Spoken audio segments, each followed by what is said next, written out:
It's the end of the crypto trading day and a new candle is printing. We will discuss January 10th, which was yesterday, and explain what to do over this weekend to prepare for Monday. The jobs reports came out and half the people expected a huge crash. The other half thought we were going to the moon. There are fires in California, the markets are uncertain, and you need to know how to think about all this. Are we actually in hell or are we going to bliss? In this video, I'm going to explain to you how to think about risk management with all this uncertainty and what to do with your portfolio and exactly what I am doing to protect myself in this very scenario. But first, I want to make something crystal clear. This video is for informational purposes only. I am not a financial advisor, and nothing I am sharing here today should be considered as financial advice. I'm just someone who's interested in crypto trading and helping people to understand this market. I'm sharing my thoughts and my experiences. Please do not make any financial crypto purchasing or selling decisions based solely on what you see or hear in this video.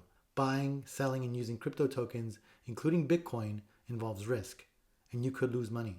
Always do your own research, and if possible, consult with a qualified financial advisor if you want help to make any financial decisions.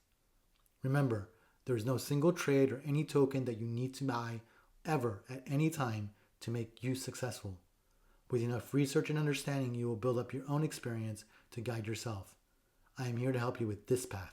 Thanks for understanding, and now let's continue. First of all, I'm super bullish in this bull run. Let's look at the total market caps. Here we have another very, very clear as day, what's called a bull flag. It will eventually break out of this, and I completely expect it to break out the top. And you can see here that if we take the poll, which is what you do, we're going to add from about 3.3 trillion to 5.7 trillion. So let's look at total 2. Here, we're going to get a very nice, about 1.49 to almost 3 additional market cap based on this and just the alts. So these two show a lot of reason to be bullish. But right now we want to talk about the next week or so, or 2 weeks, and why I think you should make some cash on the side. First of all, let's look at the S&P 500. Today, it basically went down after the jobs report.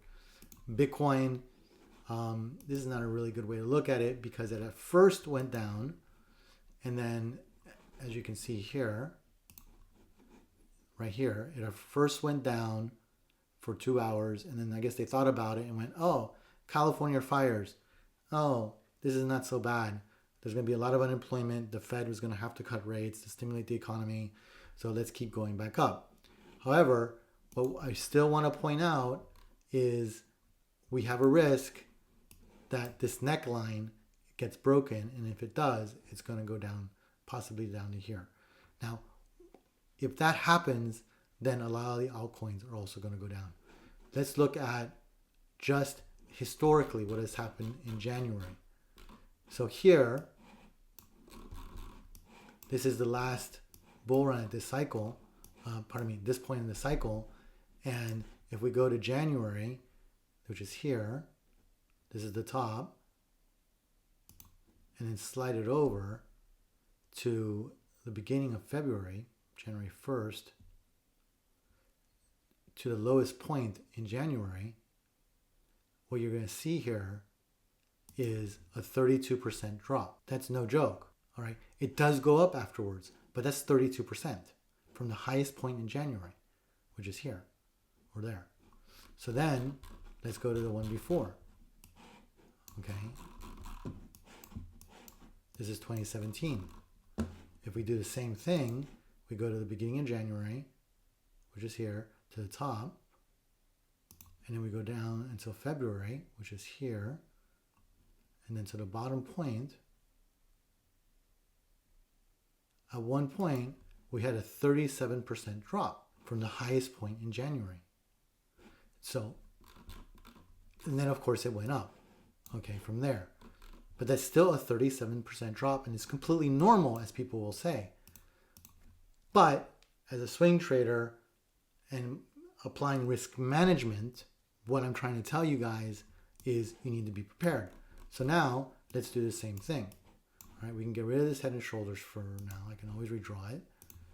All right, and let's draw that, get rid of all this stuff. All right, and now let's take this, go to the beginning of January, which is here, and then this is the top. This is the highest point so far. And if we go down 30%,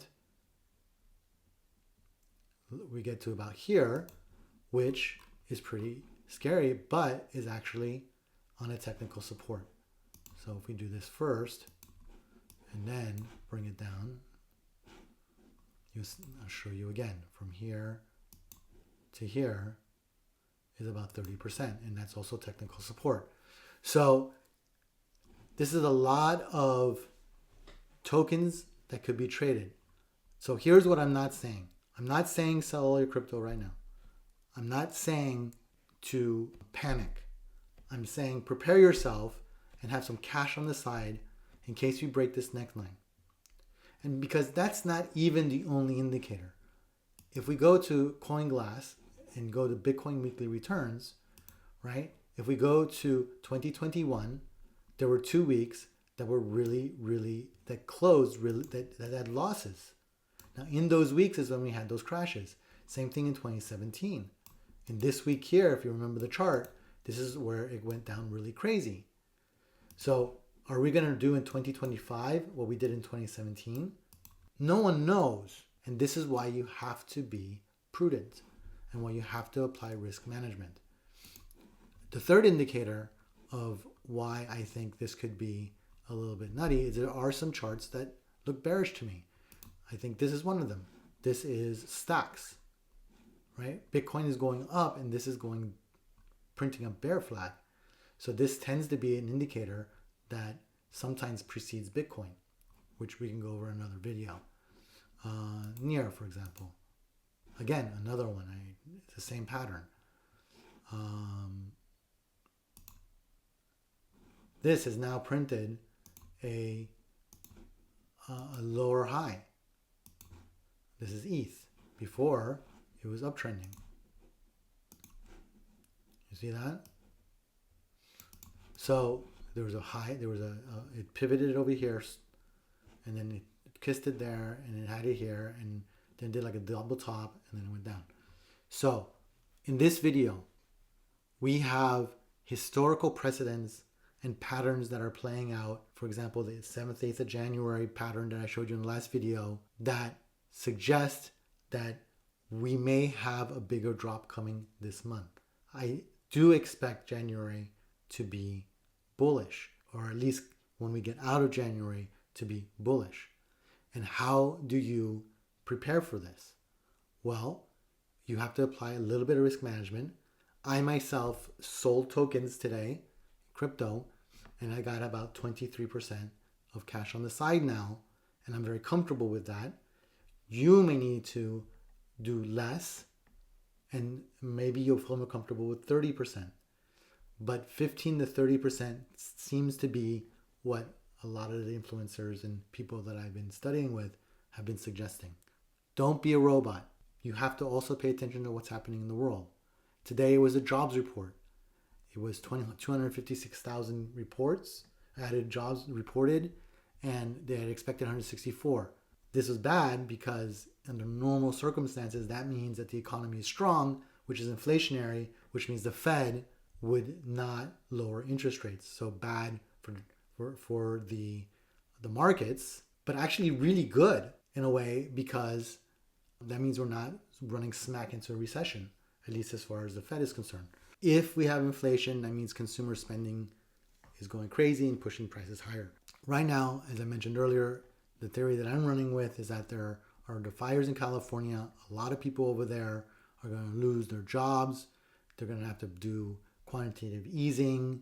They have to turn on the money printing machine to support all the devastation that was there. And Biden announced that he's going to help for 180 days and so on. So over the weekend, the market and traders are going to be studying this. If they conclude that's not enough to be bullish, then you may see a drop starting on Tuesday. If they think that it's bearish, then they'll just sell off immediately. And we just have to see what they have to do. And this is what you can do. 1, maybe you just do nothing. You've been warned now, and you expect a possible further crash, and so you're not going to panic sell. If you do have some cash on the side, that's a bonus, and you can go ahead and do a few limit buys at different levels to trigger should it crash. But if you don't have any cash on the side or not enough, like I said, I have 23%, then maybe you want to take some profits, which is never a bad idea. And 3, maybe you're a very disciplined trader, you have cash on the side, and what you need to do is just follow your strategy. And I would suggest the middle of the 30, the total of 30% is where you load up on most of your buys if you're doing Bitcoin, for example.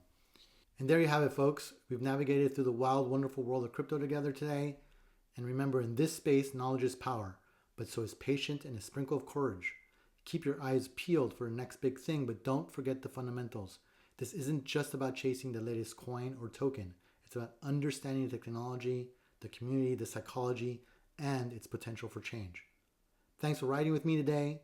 If you found value in this video, hit the like button, subscribe if you haven't already, and let's keep the conversation going in the comments. And until next time, stay curious, stay safe, and keep the crypto spirit alive. Peace out.